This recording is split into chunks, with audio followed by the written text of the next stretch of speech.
Chair लेके बैठ जाओ, because it'll be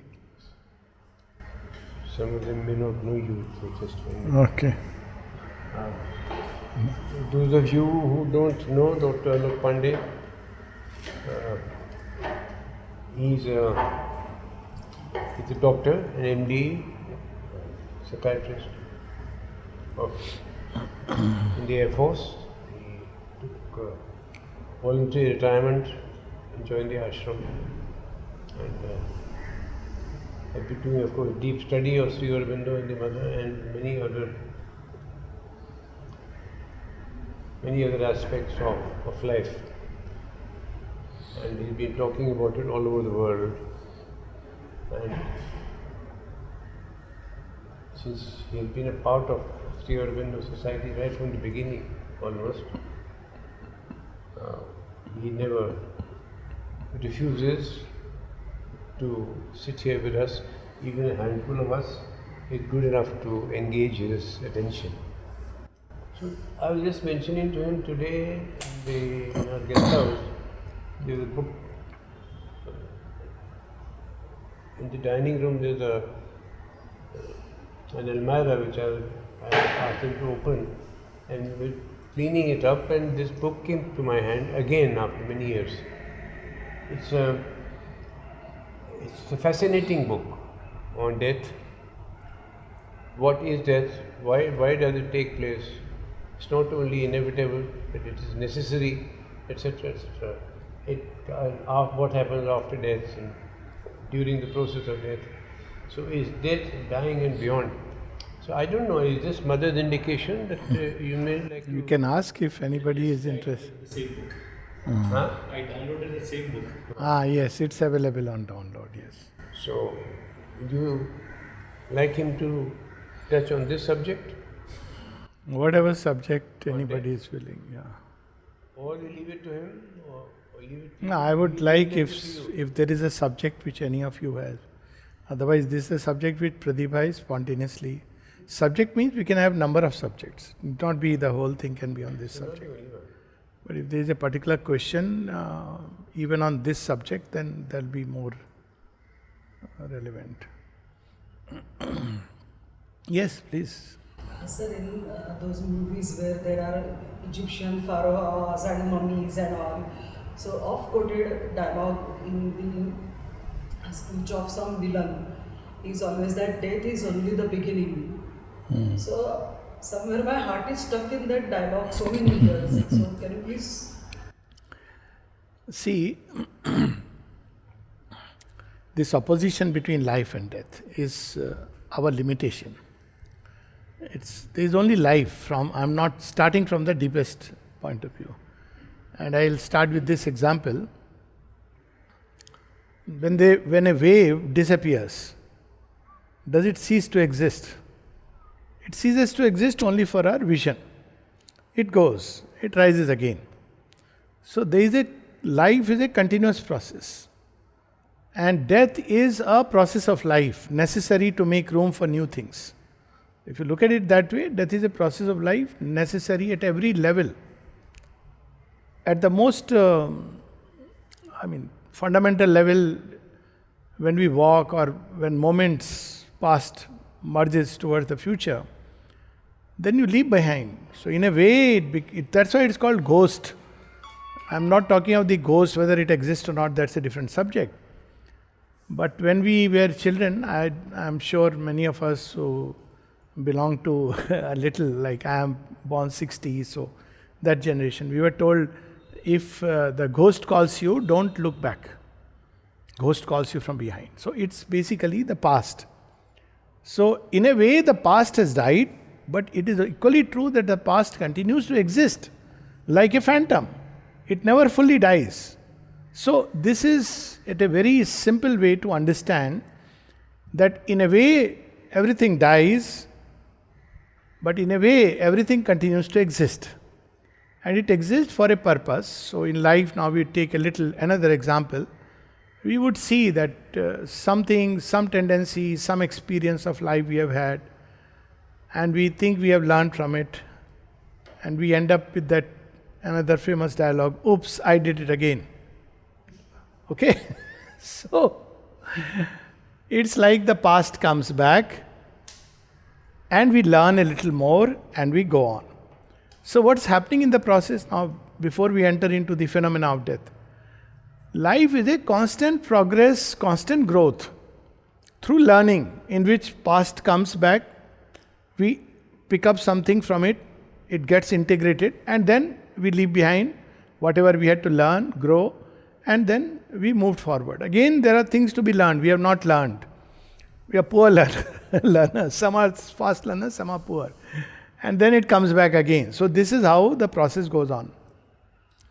So even at the physical level, now we talk of the physical level, there is a constant life and death, that process is going on. So say in about 7 years' time, almost all the cells of the body have changed.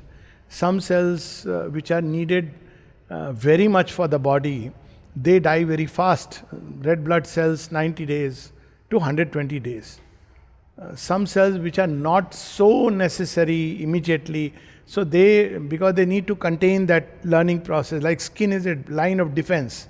So skin cells will not die rapidly, because so nature has created this life and death. It's like a dance going on, but this dance is at the service of life. If there is no death taking place, like in cancers, that's miserable. So constantly, every organ, cells are undergoing death so that new cells can come up. So it's like life is renewing itself through the process of death. So first of all, we must get rid of this idea that death is something, oh my God. Now what is happening through this process? There is new learning. So life is learning something. Even the cells are learning something. That's how they continue to transmit some essential things. But then a time comes when, because they are being copied, various reasons of aging, I am right now not going into it, why aging takes place, why eventually there is a time bomb, so genetically we are programmed, beyond a point death does take over, degeneration takes over. Now this new learning has a certain limit in a particular life. You see, we live in a certain atmosphere, environment. Let's say you are in Bangalore, I'm in Pondicherry, we are all. So there is a limit to which we learn and integrate those things and get on with life with this new learning. The mind continues to learn, but it's very difficult even when the mind is learning for the heart and life and particularly the body to accommodate all that. But deep within life's origin, now here comes the spiritual aspect, is from the infinite. Everything owes its origin to infinite. So on a finite basis, the learning will be limited. So there is a need to change over. So that changeover process, when there is a complete changeover, for a completely new learning, somebody who is grown up, let's say in a certain environment, gets attached that, well, this is me, his food habits, his ways of thinking, everything is fashion. So when we are not able to really undo all that and completely take a leap toward the future, then there is a physical death. It's inbuilt in nature. And then one way of looking at it, maybe, I'm not saying it in an insensitive way, but it's a complete organ transplant free of cost. And you have an all new body. Now people say that why have we don't remember the past. That's a mercy. Imagine I come back into a new life and I remember, my parents basically have an axe to grind with them. Life would be so difficult. So there is a shedding off of everything, which includes our physical body, surface personality. Surface personality is what most of us believe that this is what the person is, unfortunately. But there is an inner being that carries on. And there is deep within the soul, immortal soul. So that carries on. Now I am skipping few steps, like logically, does the soul exist? What are the evidences, vagara? So I'm not going into that, but that's a question which one can ask. So then we go through a process where now what's happening is, it's like formatting of a card. So many things which you have already learnt with data you have transferred into your main thing, but there is a lot of clutter, is being removed after death. So death is described in Savitri, Sri Aurobindo's magnum opus, as eater of the remnants of the sun. Many ways he has described it. So things which are not necessary for the future. Like, many aspects of life which are really not necessary, which are dragging on just because of habit. So they are taken away. Many memories are gone. What remains is the essence. That is carried on. And with that essence in a new body, we continue the new journey. So if you look at it very impersonally, the moment you introduce the factor of the soul, that there is something which goes through the process, comes back with all that new learning for a still next further. It's like going from second standard to third standard. If you are a fast learner, maybe you get a double promotion. From mid-level school to higher secondary. If one sees from that way, the entire tragic sense of death goes away, because for the person it's a constant progress. The tragedy is for those who are left behind, because there are memories, there is attachment. The people carry a value to each one of us. Suddenly that is lost. That causes grief. Not because the person is gone. Though we are used to saying, oh, bichara chala gaya. That is no more bichara, because he is on a journey forward. He is on a progress. He is going to forget. But for those who are left behind, certainly it strikes as a tragedy. Now here also, if you look at, now I am talking of the largest possible divine plan. We depended on someone for sustenance, emotional, financial, physical, various things. Now when that is drawn away from you, so either I can break down or I can rebuild myself. So here again also, death provides an opportunity to reorient our life. I know of people, number of people who completely reorient. One story which I have often recounted, and this something direct, because these people had come to me first after that tragedy, and what could be most tragic is the loss of your child in front of your eyes. More tragic than that if the child has grown up. Not just a baby or 4-year, 5-year, but a, let's say, 20 years old child. More tragic than that, if you have 4 children, all grown up and all of them die. You cannot imagine. Even more tragic when you have sort of had a premonition about it. The person in whose life it happened actually saw 4 bodies floating on water, but couldn't identify, couldn't see more clearly. And you have unwittingly pushed. One of them was not, all of them were gathering at one place. They were all at different places. And suddenly they planned, 2 of them planned, let's meet, catch up. So one goes, and 4th one is not willing to go, and parents say, no, you go, have a good time, and then he also dies. Now this, I don't know, I have dealt with so many tragic instances in my life, also being a psychiatrist, but I have not seen anything more tragic than this. Now, they are obviously devastated. Then they discover that the son whom they had asked to go, he had booked for them 2 days before his departure, not knowing anything, tickets for both of them to Pondicherry. Again, unwittingly, that, we want you to have a holiday and I'm going to book ticket. Like that he had told them. And then immediately after the shock, after few days, they looked into that, yes, and he had booked the tickets. So they came all the way to Pondicherry. Now see how there is an inner stream of life which is running. And it's unconsolable. There is no words you can say except that go and crater. you have to. So that's what I did. And then their life changed in such a way. Normally one would lose whatever little faith you had in God, whatever. But they suddenly said something very interesting. They said, last 20 years back I had heard about Pondicherry, and I've been thinking I should discover something greater, higher in life. But I was totally bogged down with all kinds of things, family and other issues. Now I think I should reconnect with this aspiration. And not only have they have reconnected so beautifully. They have literally taken leaps. Now, this is not common. Many people will break down. But if you look at it from one point of view, it's an opportunity to rebuild yourself completely. They completely rebuild themselves. I know them very well now. They are full time working with one of the Sri Aurobindo centers and seal of Divine Mother or Sri Aurobindo that they wanted to have this, just to complete the whole story, that they wanted to have relics in that place, Sri Aurobindo's relics. And they didn't know what date, so they had asked for 24th November, but from the ashram, the date which was fixed by the ashram, nobody knows anything, was 12th December, 12/12, and it was 2012. So they thought this will be a better day.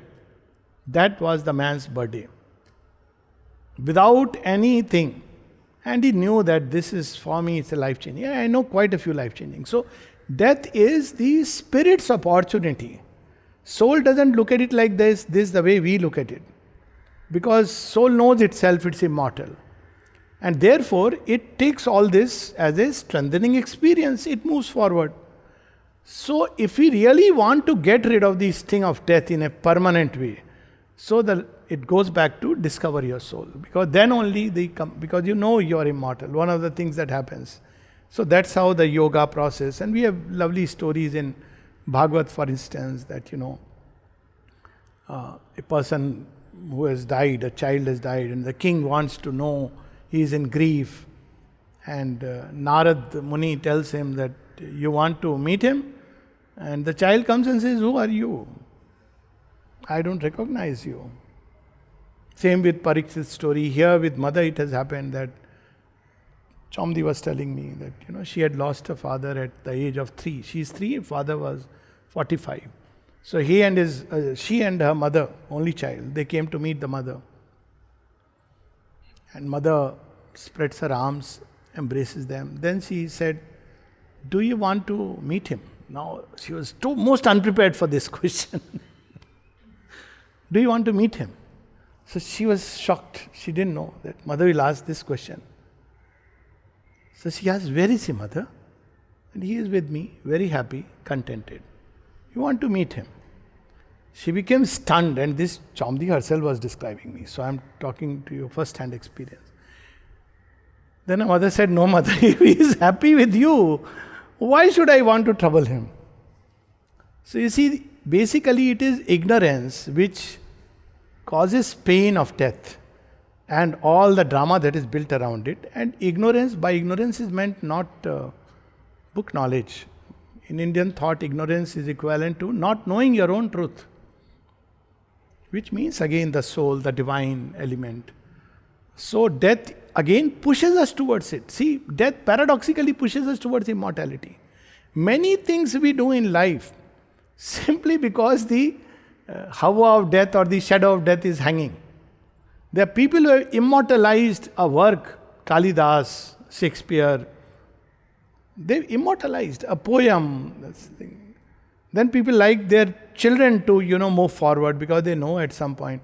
So it is a strange paradox that death feeds life rather than the other way around. The spur to life. So all this is part of this large story. Few lines from Savitri with which I can close. Night is not our beginning nor our end. Although death stands a bystander when we are born. So when we are born, it's like standing behind. They say, every breath of life is a breath of death. And then it seems that it is going ahead, pacing forward. And then it says, other is the mystery of its change. Death is a stair, a stumbling stride. The soul must take a defeat pregnant with victory in its passage towards immortality. Ishopanishad also says, and then he says, night is not our beginning nor our end.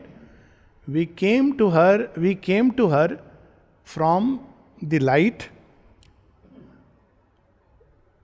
from too swift an awakening to world pain. So this is a veil of ignorance, because of which we don't know what's beyond. So we talk about death and everything finishes. By light we live and to the light we go. So essentially that is the more eternal truth. And that's why in Indian culture we have after death. So what do we say? I don't know now whether anybody follows any practice. So when dead bodies were taken, so what was the refrain? Ram Naam Satya hai. It was not Mrityu Satya hai. Ram Naam Satya hai. The abiding reality is the divine, which death spurs us towards. Because death is there, we are seeking for immortality, which we carry within us. Soul is immortal. So, it's a very beautiful, large subject. But essence is that the more we get to know about death, actually, we get rid of its fear. One of the ways to get rid of fear is full knowledge. Often people come and say about any fear in general that they are afraid. So I ask them, why are you afraid? So, fear is because of half knowledge. When you are completely in ignorance, then also you may not have fear. A child is playing with snake. Okay. Then there is half knowledge, like human beings. So there is fear. What is the solution? Full knowledge. Go to the full thing. Then fear vanishes. So that's the whole process. And then of course, death, moment, after death, all that's a different story altogether. The problem is So the Egyptian saying of the villain, yes, it is true, but it's not a dark thing. That, life starts after death. Well, life continues after death. But it's not necessary that it's a evil life or something which we need to dread. That should not be the case. what people worry about really is the mystery of death, the whole process of dying and the pain that you might have to go through. The Yes. As if you're being pulled apart. So if you see from the other hand side, birth is a mystery, existence is a mystery. Why there is something instead of nothing? And if we answer this, we will have the answer to the mystery of death. It's like people often say nothing, there is nothingness. Okay, then why there is something? It's the original question. So if you answer this mystery, you will answer the mystery of death. So, but that's going into probably too many deep territories. But yes, there is something called as a sting or the pain of death. Mother has spoken about it. One of the Upanishads speaks about it. And I had a very interesting, humorous, real life story. One of my friend, he was in All India Institute, head of department in physiology. So he was like some of us, equal bhang pine wale. Every day evening we would, I was with Air Force and he was in AIMS, and in the evening we'll go and read Life Divine and Savitri, some of our friends together. So he was narrating this. He was saying that when his grandfather died, when he was about last days of death. So he would tell his grandfather, you have been reading the Gita, why are you worried? Soul is immortal. All this lecture he was giving him. So he died. Grandfather used to read the Gita as is there in tradition. And then on that night he had a dream. In that dream he felt severe pain in his heart, severe pain, this friend of mine now. And then suddenly grandfather appeared and said, do you now know what is the pain of death? He got up with sweating all around. He was narrating me. He said, oh my God, he came to tell me what is the pain of death. Now, as a doctor, he would have thought, did I have a cardiac attack? But when he is out of the dream, strangely, the pain is gone. So he, in that, just to console himself, he pulled up one of the books randomly. His shelf is full of all kinds of books. Randomly pulls up a book just to give solace, some spiritual book. Randomly opens a page. And it's from one of the Upanishads where it says, Nadi ek shatai cheka, that through 101 nadis, the soul is tied to the body, and when they are removed, that is the pain of death. So it's like confirmation. So it's because a lot of nut bolts have gone into creation. This is a marvelous engineering. Look at the heart, from the womb it ticks, and we do everything to, mismanage it very badly. But still, on an average, I mean, leaving aside the vaccine deaths and all those young heart attacks, lifestyle, but still it continues almost till 70, 75 years. Marvelous engineering. So, this is the center where the soul is tied to the body for the experiences it must take. Otherwise, it will run away. It's very difficult. And there's a whole system of subtle nerves and all that. So, it is that because it has to be, it's identified with all those things. It can be free. That's why in mystic literature it is said, die, because people often say it's better I die. Some people want to, when there is a lot of burden of life, they want to kill themselves, etc. So the mystics would say, then die. If you want to die, die to the ego. And it is said that if you can learn to die while living, you will never have fear of death, because you discover the immortal self within, and it's like now you have deliberately chosen, okay, I am with this body, but you are not tied with all these strings. So that's why detachment is one of the ways that one can minimize the pain of death, even completely abolish it. So in Indian culture, toward the end of life, it was moksha, sannyas ashram.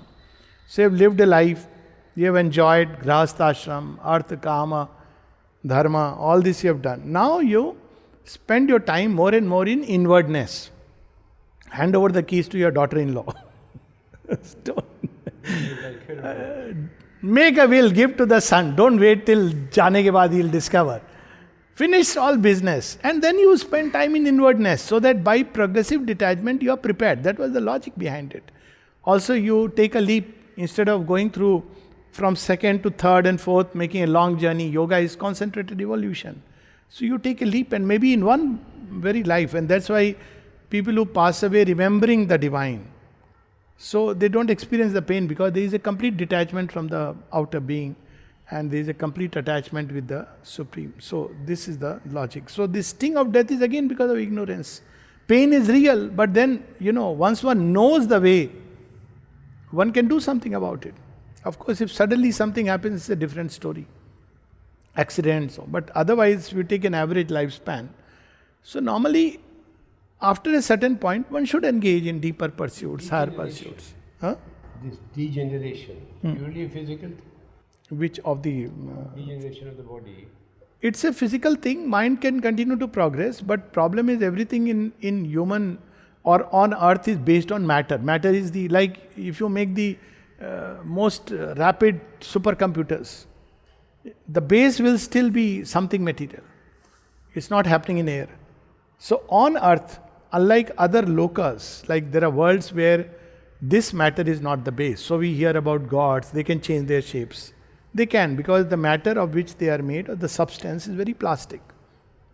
So there are different substance in different space-time continuum, in different worlds. That's a whole another kind of geography and science, because the different worlds, and that is also logical, because if the divine, often we say, God has created this world. Out of what?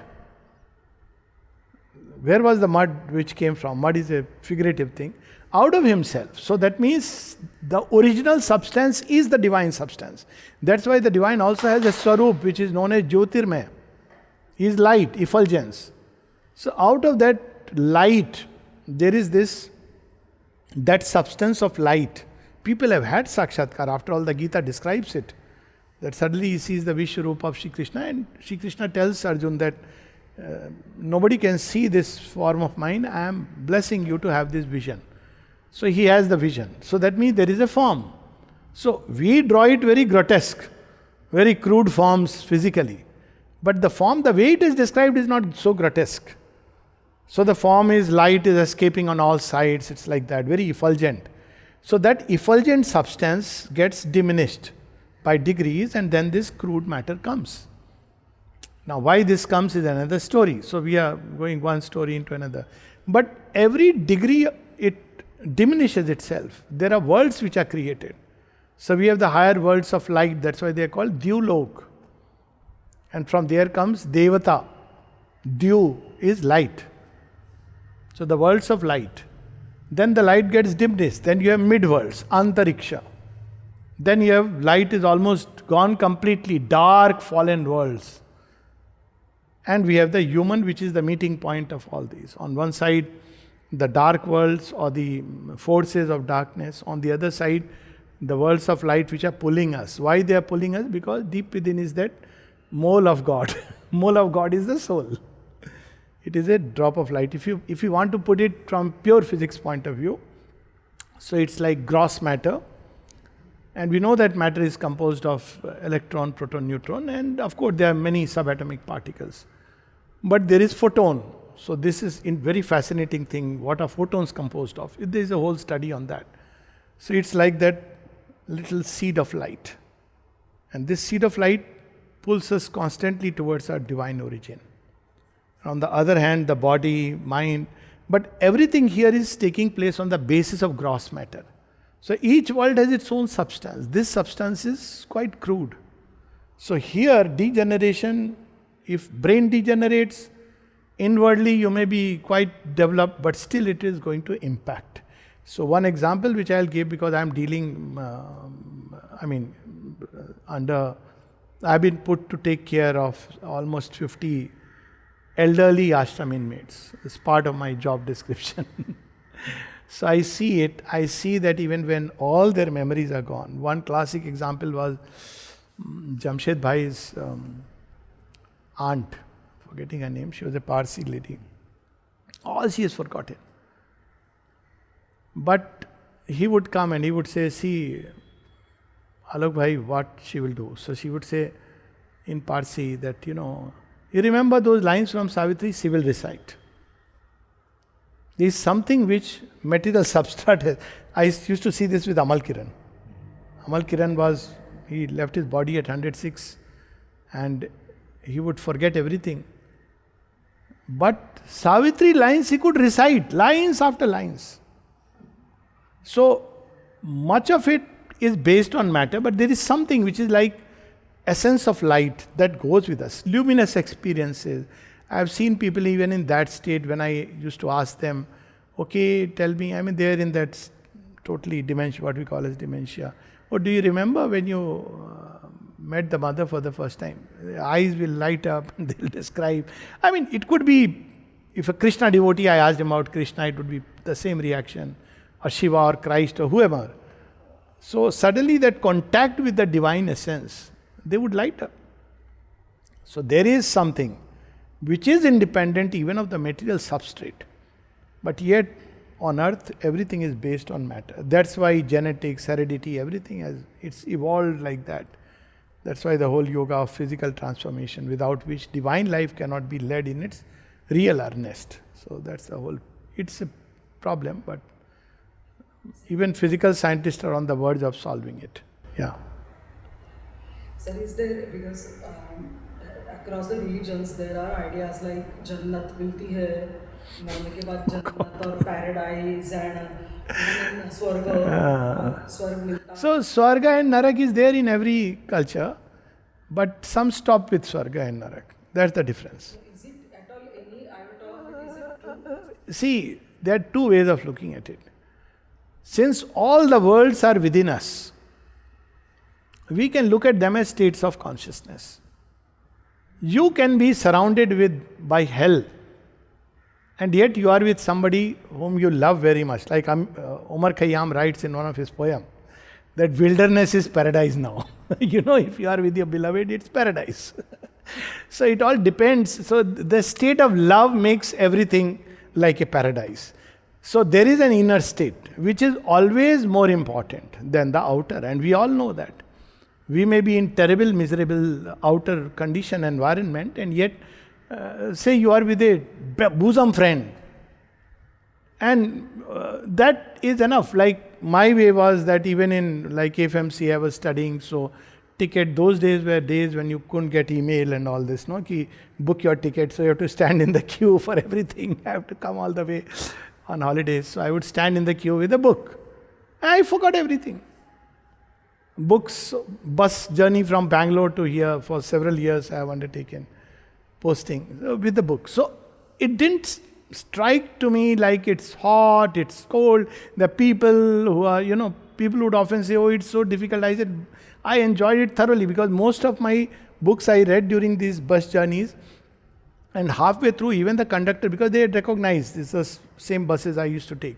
I mean, same time. So many times they would be the same person.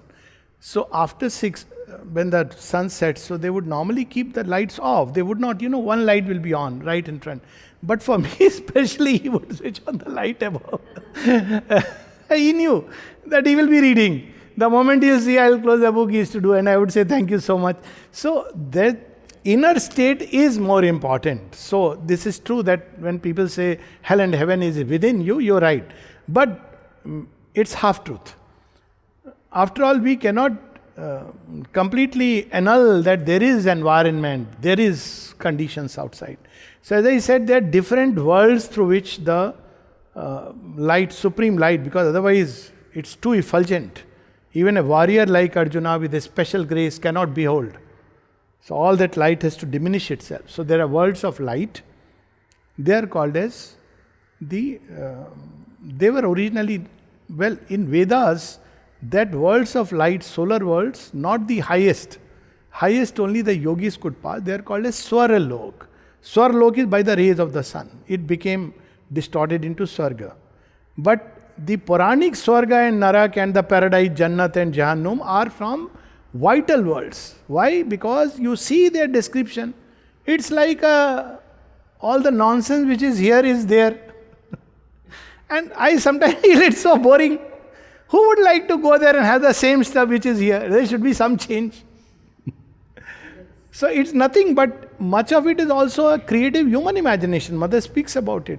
Like Vishwamitra could create a whole new world by his tapobal, Trishanku. And he said, okay, if Swarga doors are not opening, I'll create a Swarga for you. So there are 3 elements involved here. One is that there are worlds which are called as paradise are in the Antariksh, not in the... So Swaralok of Vedas is very high.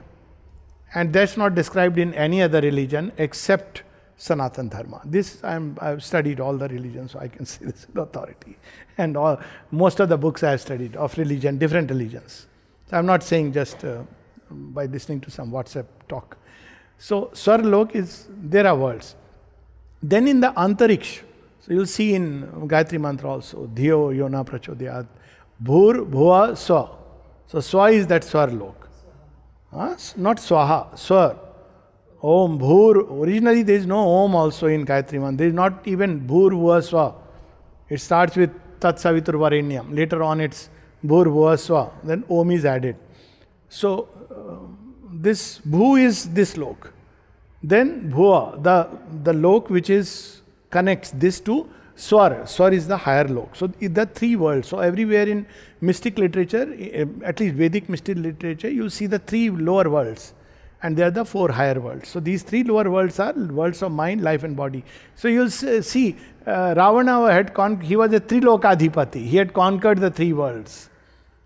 Jalandhar, he had conquered the 3 worlds. So all the gods of those domains were under him. But 3 worlds is still the worlds which are subject to mortality. It doesn't mean that you are the ultimate powerful man. Hiranyakashipu had conquered. That story is very interesting, that you may, all the conditions, outer conditions of death you may master.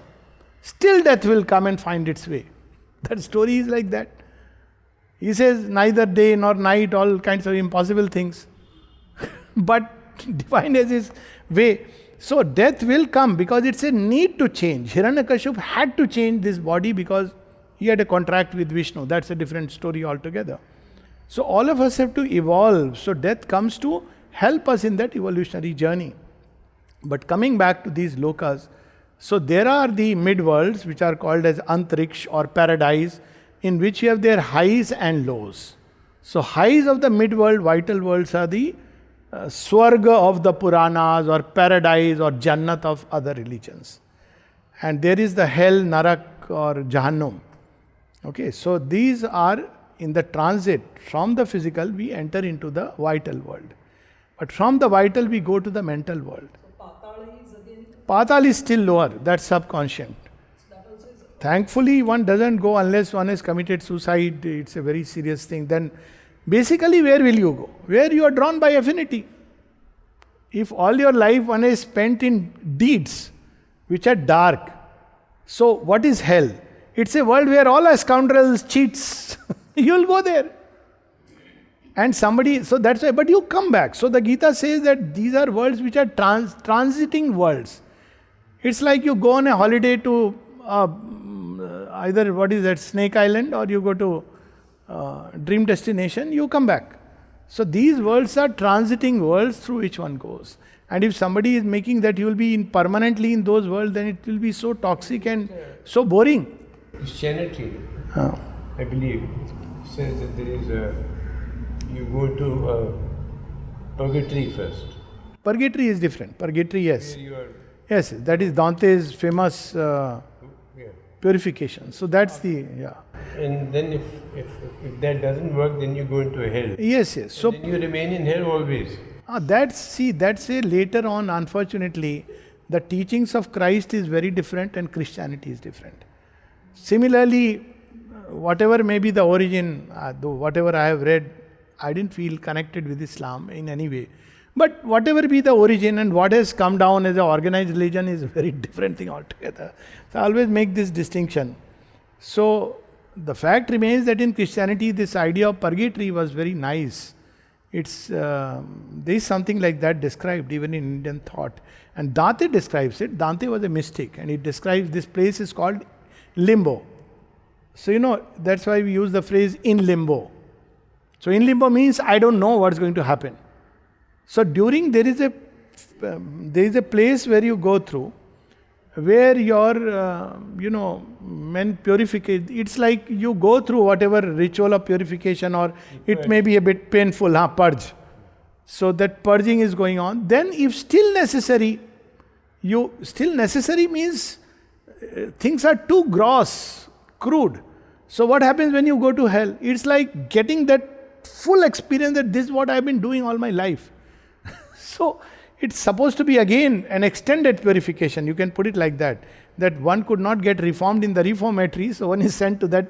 People used to be sent to that hardcore prisons. Tihar mein aage ho, abhi dekhenge. So they are sent to that kind of place. Even there you don't come out. That is a very mistaken conception. What is true is that the sense in hell, and I can explain it in a moment in a psychological way. The sense is that you will never come out. See, in extreme depression, you feel hopeless. You feel that it can never end. And if you can help the person to come out, giving hope, then a time comes when it passes away. You are out of it.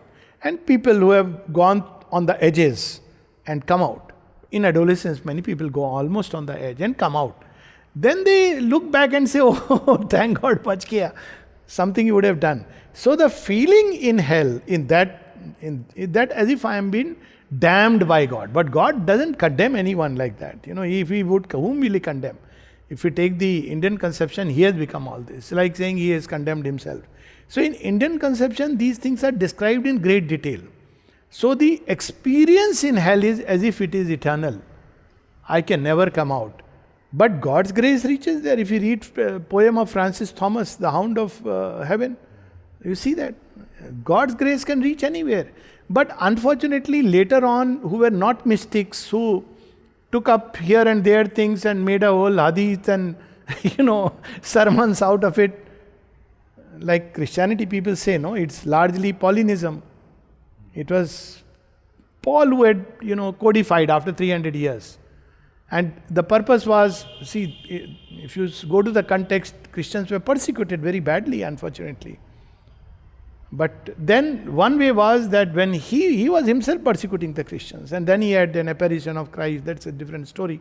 Then he realized that he must do something about Christianity. He must make it the world. He got that, like Ashoka, everybody must become Buddhist. So that zeal and enthusiasm, many things came in that you just have to believe and you will be redeemed forever. All that was, we also have such things, but because Sanatana Dharma is very wide, many-sided approach, so you escape a one-sided formula. But sometimes people do make, so it caught on. And people believe that. So Christ did not say that you will not be born again or born again. He was He was silent about it. The New Testament, Bernard Shaw said, no, that the only Christ, Christian. Christianity Yeah. died on the cross. Yes, that is true. Christ is amazing. I mean, if you see his sacrifice, many such amazing figures. But when you see what people do to it, is a different story. So I, for one, make a distinction between the originating impulse and the subsequent. So subsequent, no more he is there. It's a sad story. But all religions have this. See, Buddha, during the time of Buddha, Buddhism had already become a religion. So you had Mahayana and Hinayan. Then you had Theravada, came little later. And then they fought with each other. They're still fighting. Not fighting literally, but both claim supremacy. But what is Buddha? You see, when you see the monks, I've been to Bodh Gaya. If you see Buddha's personality, it is amazing.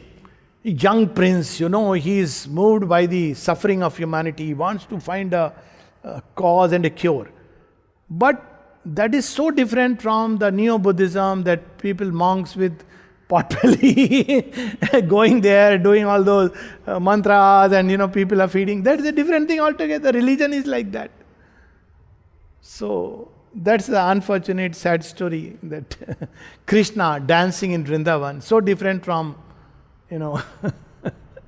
all kinds of dance. Krishna on the Kurukshetra is amazing. The sacrifice of Rama. So we must always connect with the original personality so that we don't get. But people find it more convenient to have a belief system. That's a different story.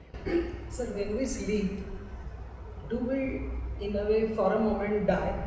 No, we don't die. Death is when you can't come back, except for the first 6 to 8 hours. From sleep you will come back. Even unconsciousness is not death.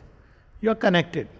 That's why you can be ultimately brought back. Difference between sleep and unconsciousness in death is, sleep, the process is you automatically come back. It's a natural process.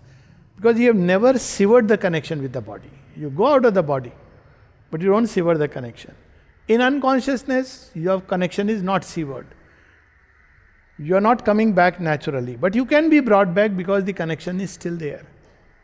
Coma. That's why euthanasia is a very debatable subject.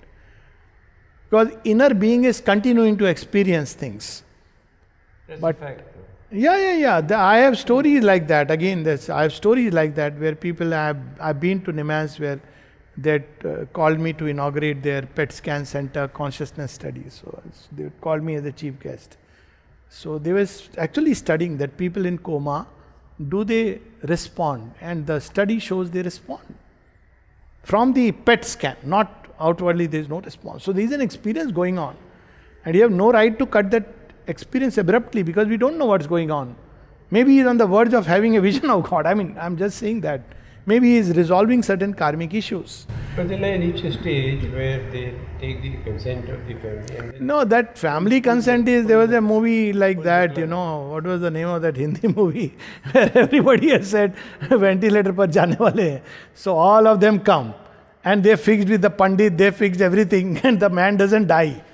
So it was a very funny movie. And he is waiting. When will he die? That's because family, see, it's very taxing for the family. So that's a different story altogether.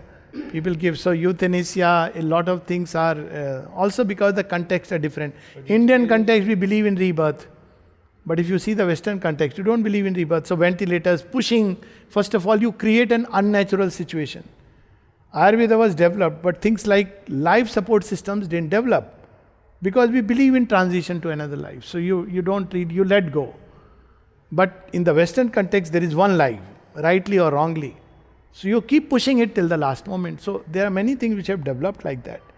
But having said that, well, people, after coma, you can come back. But when you have died, then there is a certain time frame within which you can come back. Usually, if you resuscitate within 5-10 minutes, because the reason is that while you may be on the verge of cutting the connection, the physical death, physical of the cells, that takes 6 to 8 hours, even sometime more. So that's called apostasis.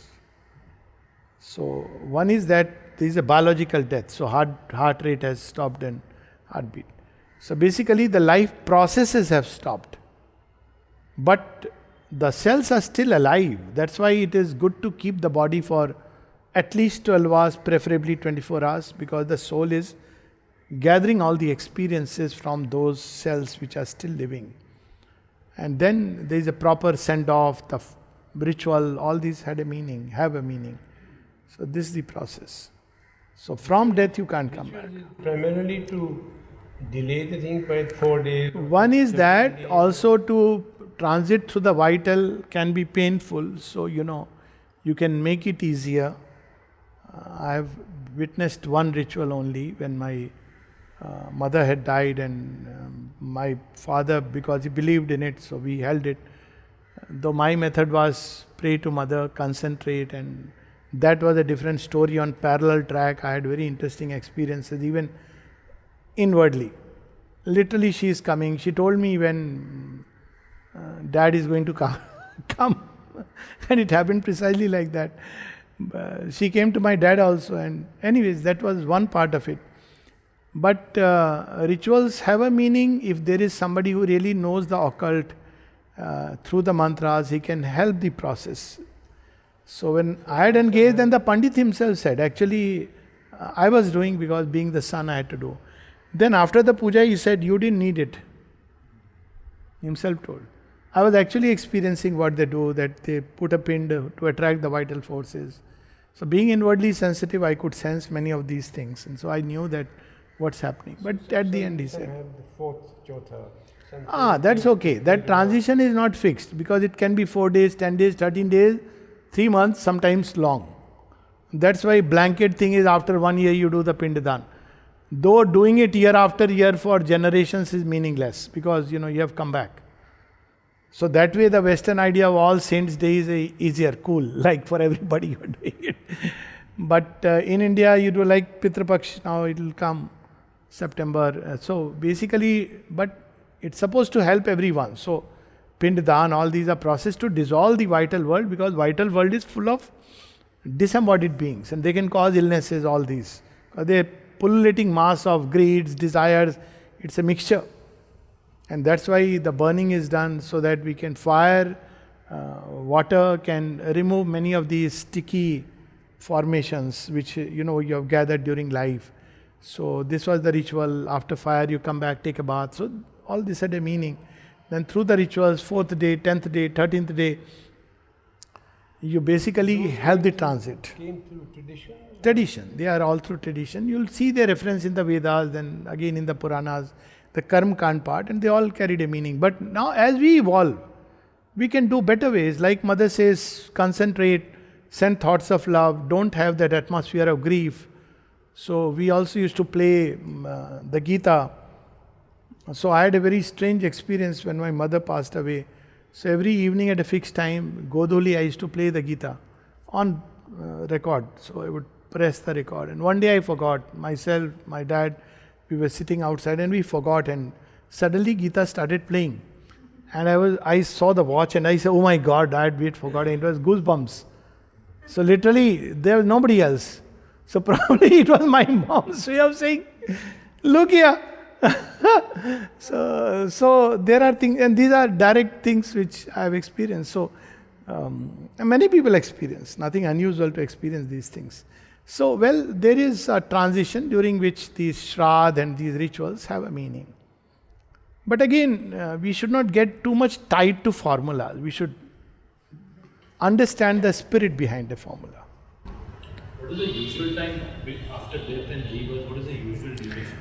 See, it depends on the degree of development. So, by development is meant in a lifetime, how many psychic experiences you gathered. Most people will in a whole lifetime, maybe of let's say 70, 75 years, would gather 15 minutes of psychic experience. When your soul was all in front, it was like aha, that's it. The sense of the divine. And it's not necessary in a mandir or a girjaghar. You may experience it suddenly in front of the sea. You feel a sense of widening. You look at the stars, you go to a mountain, it can come in a very unusual way. So those experiences have to be gathered. So if the experiences are not too many, in many people hardly any. If you look at many lives spent just like that, unfortunately, very early life. So it's almost immediate. because there is nothing to assimilate. So, reason the period after death is so that you assimilate.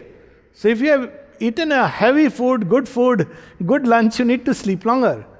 So, if you have had plenty of experiences, inner soul experiences, then you have to also allow the time has to move forward to accommodate a developed being. Just can't come immediately in that same. So there is a longer period, and often one then waits consciously for the right womb, this a developed being.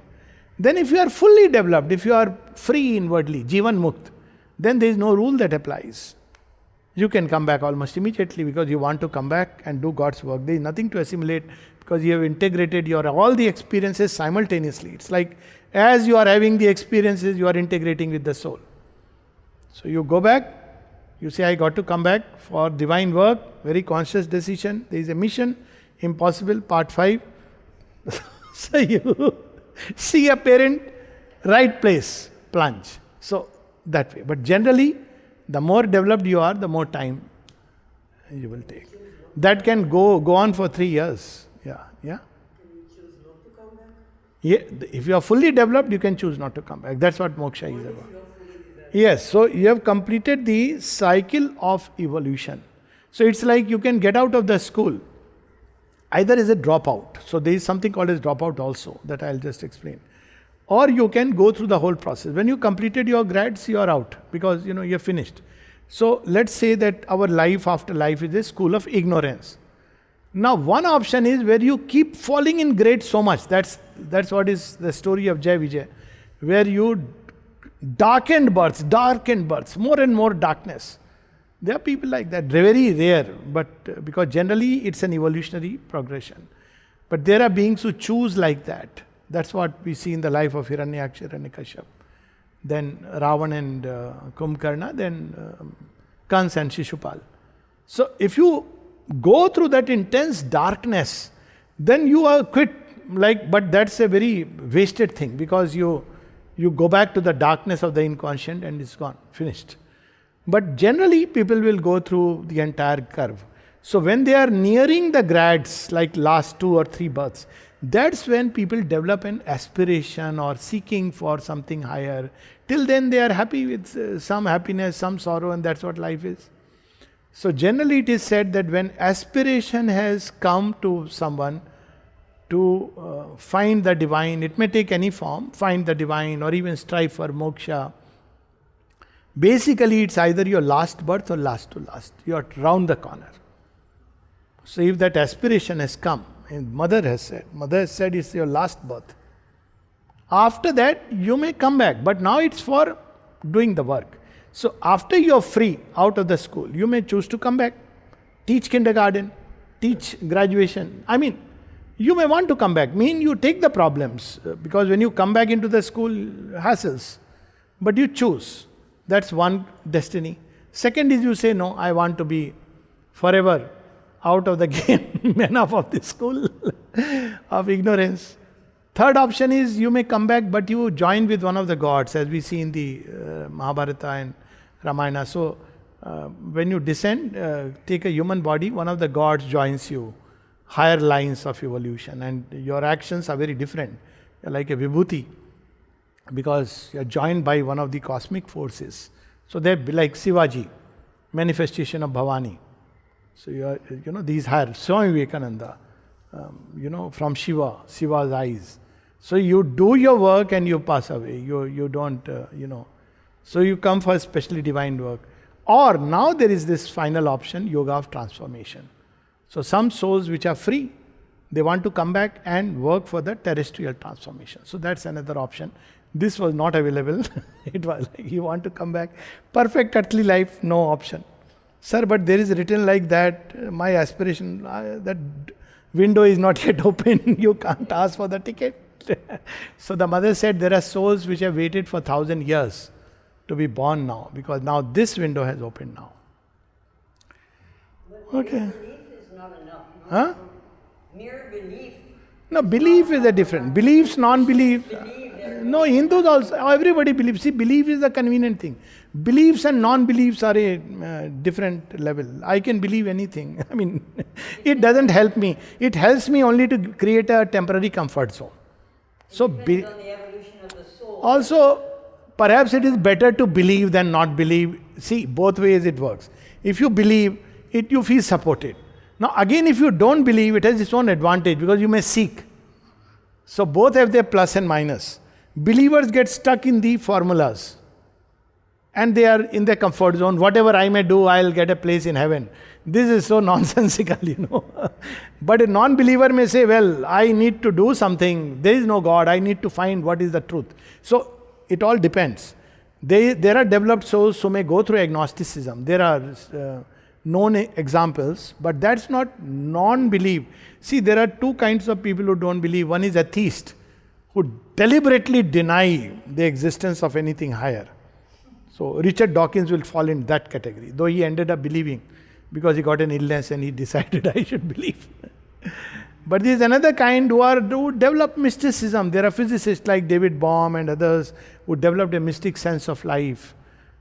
Carl Sagan, many of them who were agnostics. Even to an extent Einstein, though he was more of a believer, but from a very rational point of view. So, it depends. So, different people, different One things last work. question.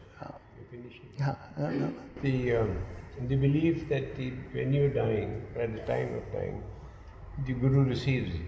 Yeah. The truth behind it, a lot of experience, I believe there has been there. So, basically, you are received to start with. There is no partitionship. So, somebody comes to take you. So, even in traditional Hindu scripture, if you read, and the Christian scripture, you have here you have Vaitani, Greeks believe in sticks, and there was somebody who received, Dante talks about Virgil. So developed beings, your Pitra, the gods, they have a man appointed to come and fetch you on a ferry across the river to start with. So there is somebody who receives us. But now that is a journey which is standard protocol. So you are in a passenger train, it will stop at places, you will have problems, you will have crowd. That's the standard process. But if you have a guru, so gurus are meant to, not abandon the disciple with death. So all traditions will say that guru will come and himself take you. So what does the guru do? Now you are going through the same process, but you are in bullet train. So you are sort of protected from all that. Mother and Sri Aurobindo also speak about it. In fact, Sri Aurobindo said something way ahead. Not only about carrying mother, one of her work in 1900, I think 7 or something, when she was in Algeria, 7 or 8. One of her work was that there are many people who have no access, who don't believe in, there's the time when positivism, scientific materialism was at its peak. So she created a passage through the vital world for anybody who had any glimmer of faith in any form of divine. That was one of the work. But later on she speaks about that those who have turned to God, invariably, whether Krishna or anyone, you will be carried. So see Krishna. I have an interesting experience with this. My mother, Radha Swami. And she told me about 15 days before, I had gone specially to Delhi at that time. I knew that she was coming. And she tells me in the morning that, in Hindi she says that Maharaj Ji, He is coming. Maharaj Ji रात भर मेरी सेवा करते रहे, इतने महान आदमी मेरी सेवा कर रहे थे. And it continued. And there's a commitment, I believe, by the Guru is that I will receive you. So this is true in everyone. But some people make it like a cult that only in my path it will be. I know Banerjee, you must be knowing Mr. Banerjee was in Bangalore. So when he was in hospital, they had put him all out. He said, take off these drips, mother is here to take me, why are you delaying my journey? He went. Then Sri Aurobindo has done something much beyond, that's what I was saying. When in Pondicherry, 51, then Mridu died. And this is documented in agenda and Champaglal speaks. So he says, whoever will leave his body here, And then, mothers, okay, before that, will not go to death but come straight to me. That's Shri Aurobindo Dham. Now that's a different story, subtle physical. So the mother asked that, because Mridu was very ill-tempered and all that. She says, even somebody who has been like this, he says, regardless of their inner condition. And mother says, even if somebody has died of suicide, now you can imagine what kind of power is required. And this he says, Champakalji says that he created a new Kashi. That's the whole idea of Kashi. That if you leave the body, and regardless of your state, then you see something very interesting happens with Champakalji. Champakalji left his body in Jantral, which is not here. Now, when he has left his body, that day, Kavita sees a vision where she sees phoenix bird, not phoenix, Garuda bird, and Champakalji. And she sees Sri Aurobindo and the mother. She says, I don't know what has happened. And in the evening we came to know that Champakalji left the body. Now, initially she collated it because it being our marriage anniversary day. So that's why I remember 9th May. That, probably something she saw Garuda and all. Maybe I am the Garuda. Then we discovered, no, this is what has happened. So they are so free that nothing matters. And that was the experience of people who were there. The whole room. I have seen people who were who had not come here, and one lady who came after 12 years, she was riddled with terminal cancer, and she just wanted to come here, and the family kept delaying because it was difficult to take her. So she was on 10 tablets of Proxivon. Now it's a banned drug, painkiller every day just to, lessen the pain. She said, please take me, this is my last and only wish. So finally they brought. You can imagine how she would have come. So she requested, can I go to the Samadhi? So I had organized with trustees, and they were kind enough, opened the side door, and we took her on a stretcher all around, and she was that psychic state, that ma, she was touching all around. And then she went in that, we had asked for an ambulance. All through it was like a saint, a very realized person is there. And she was an ordinary lady. So the psychic being during those moments, what an effulgence. She went back, 21st February, mother's birthday, she left the body. So all this, only thing is some people turn it into a capital gain. That's where the problem comes. They say, only in my religion, my cult it happens. It happens wherever there is faith in God. I know a number of people where it happens with Krishna believers, with Christ believers. I have a document of near-death experience. For this book I had gathered, I've just mentioned one or two. But near-death experiences, people actually, now they are all public, many of these are public, and there are a lot of debates, plus minus, not going into that. That they are carried ultimately to a being of light. And one of them which I have quoted in the book was very fascinating, which I found. So people go to this being of light. If you are a Christian, you think he is Christ. If you are a Krishna devotee, you think it is Krishna. I am sure you think he is Shiva if you are a Shiva devotee. So this person recounts when he got back. I know personally also a couple of near-death experiences. Personally means people who came back. So he asked, which religion do you prefer? Which religion do you prefer? Which is? So that being of light said, frankly, I don't care. I don't care. Well, why would he care for which religion? He is like a partisanship. So that is the highest truth. All are his. So it is true. By faith we make it easier. He has created the mechanism for transition. All are foolproof mechanism. But when we go with faith, we are assisted, supported. So basically, to come to the end of it, death is not a cause for fear, not a cause for worry. It's a transition from one life to another, and in the transition also life continues. But it experiences things differently. Like in dream, we experience things differently. So we go through different worlds, we experience differently. Then from there we go to the not land of death ultimately. We go to the divine being. It's described in Savitri, book 2, canto 12. We go there and he lulls us to sleep, and we feel so blissful. All is integrated, all wiping out, and cleansing takes place. Then we are ready for the next level of experience. Is there anything like how we talk about karma, that what we done in the past life or what Yes, so, which defines how are we born and yes, but that is a learning curve. It's not reward and punishment. Imagine God is a tribunal of justice.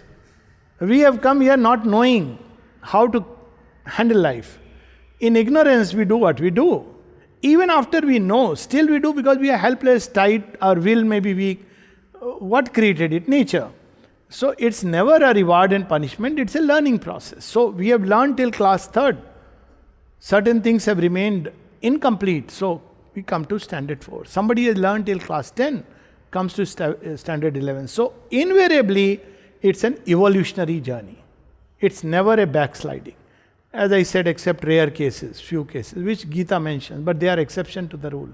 Generally, it is maybe Genghis Khan, I don't know, he. So, but otherwise, it's a forward march because some divine element in you is always there, which comes back and takes its journey further. All the rest is finished off. So it's no way a sad event. So you come back, you go to the next standard. But yogis take fast forward. That's the only difference. By yoga, you can bypass 4th, 5th, 6th, 7th, 8th, 9th. You skip. You come to class 10 because you have learnt all this in one life. Some can completely finish their course. See how his hand goes here every time? Okay, so I think we'll. Don't help it. Thank you so much, and I was talking about this in the morning. I keep saying in Pondicherry we keep doing this on the way also. So we used to do it. I don't know, it instinctively comes. But it's so beautiful. Instinctive. Straight here. It is the seat of the Lord. Okay. Thank you so much. Nice meeting everyone. Jai Ma.